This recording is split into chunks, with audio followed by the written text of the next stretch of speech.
Bismillahirrahmanirrahim. Assalamualaikum warahmatullahi wabarakatuh. Waalaikumsalam warahmatullahi wabarakatuh. Terima kasih kehadiran teman-teman sekalian atas untuk diskusi hari ini. Diskusi hari ini berkaitan tentang dinamika dan tantangan harmoni kewajiban dan hak warga negara, hak negara dan warga negara. Sebelum kita masuk ke materi, alangkah baiknya kita memperkenalkan diri terlebih dahulu. Perkenalkan, nama saya Andaru Teguh Prakoso. Saya Randi, Saya Ramandika Muhammad Ismail. Saya Petra Johari, saya Abdul Syawal. saya Andika, Saya Gloria Migostuto. Saya Maili Stianto. Saya Nurul Huda. Saya Afrika Anton. Baik, terima kasih atas perkenalannya. Langsung saja kita masuk ke materi terkait dinamika dan tantangan harmoni kewajiban dan hak negara dan warga negara. Mungkin dari teman-teman sekalian ada yang tahu apa itu dinamika? Jadi saya dari kelompok ini dan kelompok diskusi ini ingin sedikit memberi keterangan sedikit mengenai tentang apa itu dinamika. Jadi menurut Kamus Besar Bahasa Indonesia, dinamika adalah gerak dari dalam, tenaga yang menggerakkan dan semangat. Jadi bisa dikatakan dinamika adalah sebuah pergerakan, sebuah alur yang terjadi dalam lingkungan kita atau dalam gerak-gerakan kita. Dan ada juga tantangan. Tantangan menurut Kamus Besar Bahasa Indonesia adalah hal atau objek yang perlu ditanggulangi. Jadi tantangan adalah sebuah seperti ancaman dan kita itu harus menanggulangi seperti apa. Dan pada kesimpulannya dinamika dan tantangan harmoni kewajiban dan hak negara dan warga negara adalah memiliki arti sebagai suatu perubahan terus selalu bergerak, berkembang dan dapat menyesuaikan diri dengan keadaan. Di dalam bernegara, dinamika memiliki gerak perubahan sebagaimana bentuk dari adanya interaksi antar masyarakat dan masyarakat. Dan hal ini, dinamika dalam bernegara merupakan suatu bentuk perubahan yang terjadi karena adanya interaksi antar masyarakat yang bersifat dinamis selalu bergerak. Hal ini sangat mendeskripsikan dari berjalannya hak dan kewajiban warga negara ini. Baik, terima kasih atas pendapatnya. Lalu ada yang menambahkan ataupun ingin bertanya terkait dinamika dan tantangan? Mungkin sudah jelas. Kita masuk ke aturan dasar ihwal pendidikan dan kebudayaan serta ilmu pengetahuan dan teknologi. Teman-teman ada yang ingin menyampaikan terkait pendapat ataupun materinya? Ya. Silakan. Mungkin aturan dasar mengenai pendidikan dan kebudayaan serta ilmu pengetahuan dan teknologi. Hak dan kewajiban warga negara yang selalu diperhatikan ialah pendidikan. Dalam pendidikan, kebudayaan sendiri di Indonesia sudah berapa kali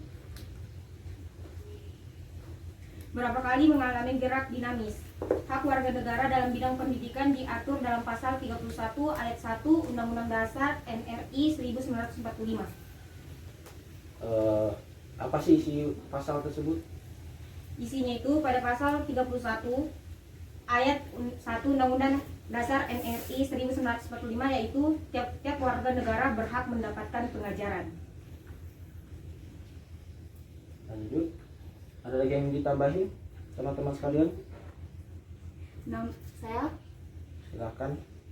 namun dengan adanya bentuk aktivitas dan interaksi masyarakat serta adanya demokrasi, terjadilah perubahan Undang-Undang Dasar NKRI 1945.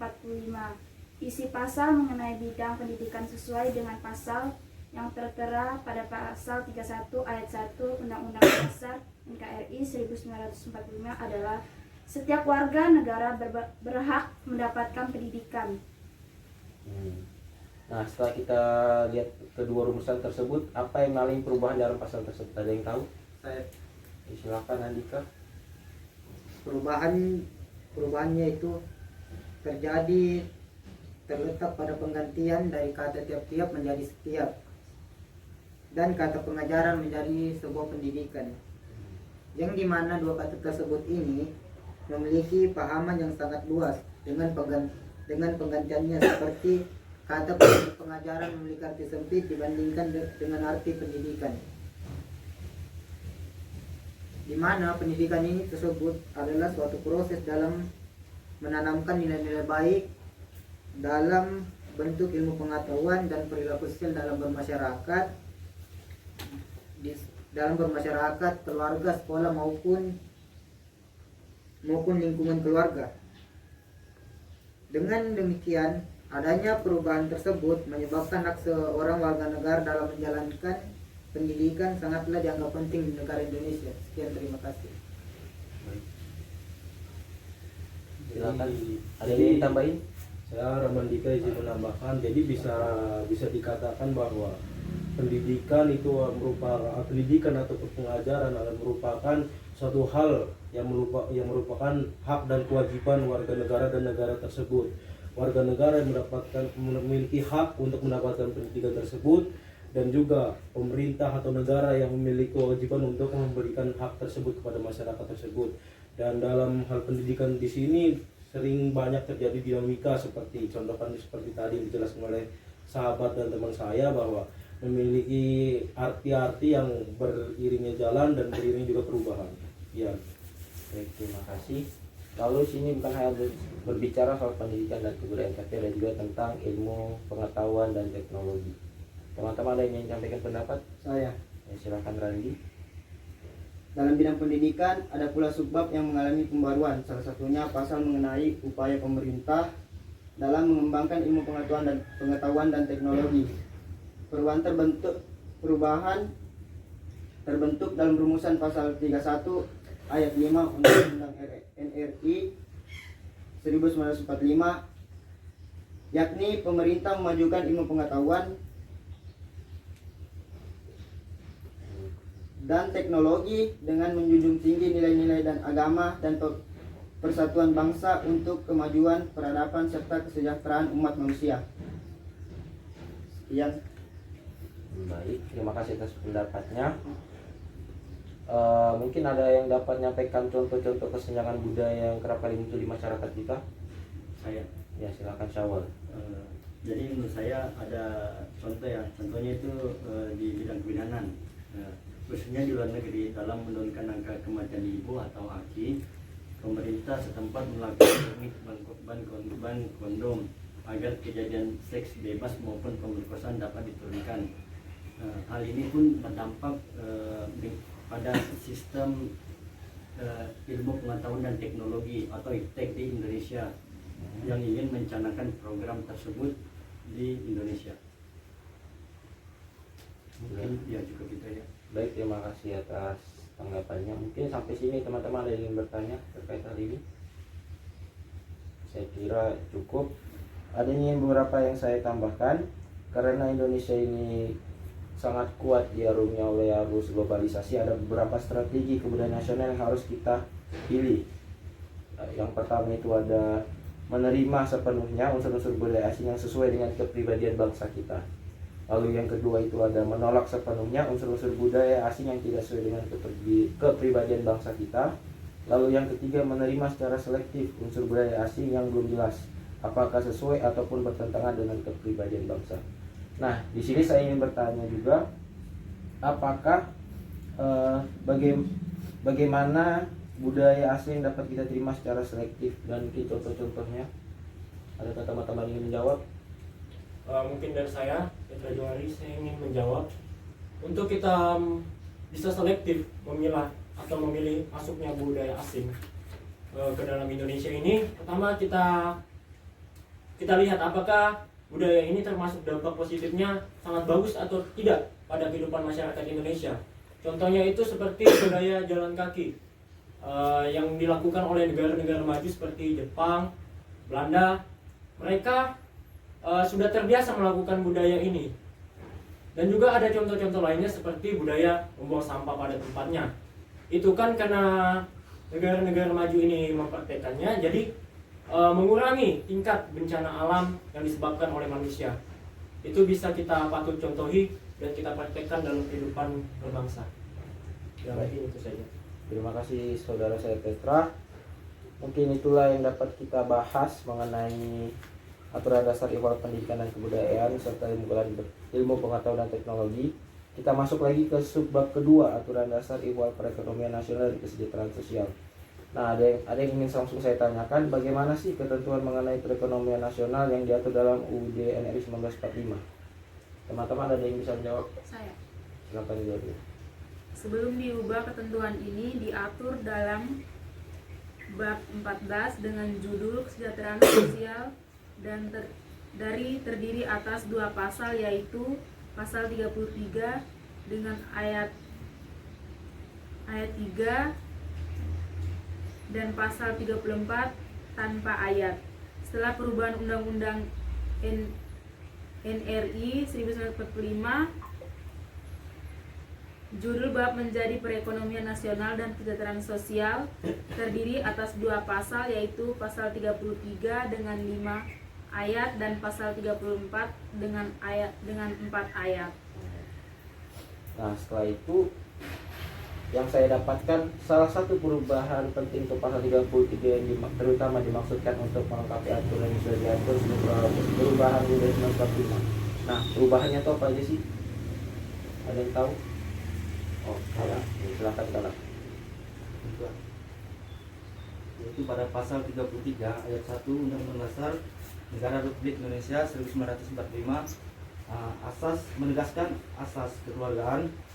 Pasal 33 ayat 2 Undang-Undang Dasar Negara Republik Indonesia 1945 menegaskan bahwa cabang-cabang produksi yang penting bagi negara dan yang menguasai hajat hidup orang banyak harus dikuasai negara. Pasal 33 ayat 3 Undang-Undang Dasar Negara Republik Indonesia 1945 menegaskan bahwa bumi dan air dan kekayaan alam yang terkandung di dalamnya harus dikuasai negara. Baik, terima kasih Kalak atas penyampaiannya. Nah, apa sih kesimpulan yang dapat kita tarik dari ketentuan baru mengenai perekonomian dan kesejahteraan sosial tersebut? Ada yang tahu? Kesimpulannya? Jadi menurut kesimpulannya dari mengenai aturan dasar mengenai perekonomian nasional dan kesejahteraan sosial, di sini dari penjabaran tersebut negara harus dapat memberikan kewajiban mereka dalam memberi kualitas perekonomian nasional dan kesejahteraan masyarakat yang menjadi hak warga negara dan mendapatkan jaminan dari keistimewaan tersebut. Baik, terima kasih Ramandika. Nah, lanjut lagi setelah kita membahas mengenai aturan dasar ihwal perekonomian nasional dan kesejahteraan sosial, kita masuk lagi tentang sudah tadi kita bahas terkait aturan dasar ihwal perekonomian nasional dan kesejahteraan sosial. Kita masuk ke aturan dasar ihwal usaha pertahanan dan keamanan negara. Saya ingin memberikan apa yang sudah saya dapatkan. Semula ketentuan tentang pertahanan negara menggunakan konsep pembelaan negara terhadap negara pasal 31 UUD NRI 1945. Namun setelah perubahan UUD NRI 1945, konsep pembelaan negara dipindahkan menjadi pasal 27 ayat 3 dengan sedikit perubahan redaksional. Setelah perubahan UUD NRI tahun 1945, ketentuan mengenai hak dan kewajiban dalam usaha pertahanan dan keamanan negara diatur dalam pasal 30 ayat 1 UUD NRI 1945. Merupakan penerapan dari ketentuan pasal 27 ayat 3 UUD NRI 1945. Mengapa demikian? Karena upaya membela negara mengandung pengertian yang umum. Pertanyaannya adalah bagaimana penerapannya? Penerapannya adalah dengan memberikan hak dan kewajiban kepada warga negara dalam usaha pertahanan dan keamanan negara. Nah, yang ingin saya tanyakan kepada kalian, kita diskusikan sedikit. Bagaimana sih usaha pertahanan dan keamanan negara dilakukan? Ada yang tahu? Silakan Gloria. Pasal 30 ayat 2 Undang-Undang Dasar Negara Republik Indonesia tahun 1945 menegaskan sebagai berikut: usaha pertahanan dan keamanan negara dilaksanakan melalui sistem pertahanan dan keamanan rakyat semesta oleh Tentara Nasional Indonesia dan Kepolisian Negara Republik Indonesia sebagai komponen utama dan rakyat sebagai kekuasaan pendukung. Dipilihnya sistem pertahanan dan keamanan rakyat semesta atau Sishan Kamrata dilatar belakangi oleh pengalaman sejarah bangsa Indonesia sendiri. Terus ingin saya tanyakan, siapa sih pelaku dari surat tersebut? Saya. Oh, iya. Tentara Nasional Indonesia dan Kepolisian Negara Republik Indonesia sebagai komponen utama dan rakyat sebagai kekuatan pendukung. Ada yang tambahkan terkait ini? Saya. Ya, silakan lanjut. Ada pula contoh yang saya ketahui, adanya peraturan yang menjaga kebudayaan nasional dalam arti untuk mempertahankan kebudayaan nasional kita seperti reog, poco-poco, dan batik dan lainnya. Sampai sini ada yang ingin ditanyakan atau ingin ada yang ditambahkan? Jadi saya Ramandika ingin menambahkan atau menyimpulkan. Jadi untuk aturan dasar mengenai usaha pertahanan dan keamanan negara telah diatur dalam beberapa pasal yang telah diatur oleh negara ini, dan juga sistem pertahanan yang kita ketahui bahwa pelaku sistem keamanan dan pertahanan negara ini adalah dikomandoi atau diperaksarai atau diketuai atau di komponen utamanya adalah TNI dan juga Polri. Dan apabila ada keadaan darurat, rakyat sebagai komponen cadangan atau komponen pendukung dalam usaha pertahanan dan keamanan negara. Dan dari situ bisa kita simpulkan juga bahwa mulai pertahanan dan keamanan negara tidak hanya mengenai dengan perang atau tembak menembak, tapi mulai dari pertahanan patok batas, pertahanan kebudayaan kita yang mungkin dicuri oleh negara lain dan dicari oleh negara lain. Sekian. Terima kasih. Mungkin karena ini cukup sudah, karena saya mengerti, kita lanjut ke materi selanjutnya, aturan dasar ihwal hak dan kewajiban hak asasi manusia. Mungkin ada yang bisa memberikan pendapatnya? Ya, silakan nih. Dalam penghormatan maupun perlakuan hak asasi manusia, pasca amandemen Undang-Undang RI 1945 mengalami dinamika yang cukup signifikan. Sebelumnya, hak asasi manusia diatur dalam Undang-Undang NRI 1945 pada pasal 27, 28, 29, 30, 31, 32, 33, dan 34. Namun setelah manajemen bab hak asasi manusia diatur dalam bab tersendiri, Buan lebih memperinci dalam memberikan hak kewajiban warga negara dalam mendapatkan hak mereka sesuai dengan hak asasi manusia. Berdasarkan perubahan inilah Indonesia dapat menunjukkan dirinya sebagai anggota perserikatan bangsa-bangsa yang bersungguh-sungguh dalam melakukan penghormatan terhadap hak asasi manusia. Baik, terima kasih. Nah, di sini ada pernyataan bahwa dalam Undang-Undang NRI 1945 menunjukkan bahwa Indonesia sebagai anggota PBB bersungguh-sungguh melakukan penghormatan terhadap HAM. Setujukah kita mengenai hal ini? Setuju. Ada yang bisa memberikan alasannya? Jadi kalau menurut saya, mengapa saya mengatakan setuju kalau Indonesia harus atau sudah melaksanakan menunjukkan dirinya sebagai anggota PBB dan sungguh dalam menghormati terhadap hak asasi manusia. Mungkin yang seperti kita tahu bahwa dalam pembukaan Undang-Undang Dasar 1945 di situ tertera bahwa Indonesia turut serta dalam perdamaian dunia. Jadi dikatakan dalam perdamaian dunia yang mengenai damai merupakan hak dasar setiap manusia. Jadi untuk setiap masyarakat yang ada di dunia memiliki hak untuk menerima kedamaiannya dalam hidupnya, keamanan dan ketentraman dalam hidup. Jadi Indonesia turut serta dalam menanggulangi beberapa konflik seperti contohnya konflik Palestina, Suriah, dan Indonesia telah melakukan banyak kontribusinya seperti mengirimkan pasukan Garuda ke luar negeri, ke Lebanon dan sebagainya sebagai bentuk penghormatan terhadap hak asasi manusia. Baik, terima kasih atas pendapatnya Ramandika. Ada lagi yang ditambahkan? Oke, kesimpulan yang dapat kita ambil dari materi yang kali ini, ada yang menyampaikan kesimpulannya sebelum saya menyampaikan kesimpulan? Mungkin kalau menurut saya sendiri, untuk kesimpulannya, jadi untuk kesimpulannya mengenai dinamika dan tantangan harmoni kewajiban dan hak negara dan warga negara. Jadi pada kesimpulannya, dinamika dan tantangan tersebut sangat erat kaitannya, karena tantangan tersebut hadir dan dinamika itu harus terjadi karena pada dasarnya dinamika adalah sebuah gerakan atau sebuah perubahan, yang artinya adalah dinamika itu berjalan seiring dengan adanya tantangan-tantangan dalam keharmonisan kewajiban dan hak negara dan warga negara tersebut.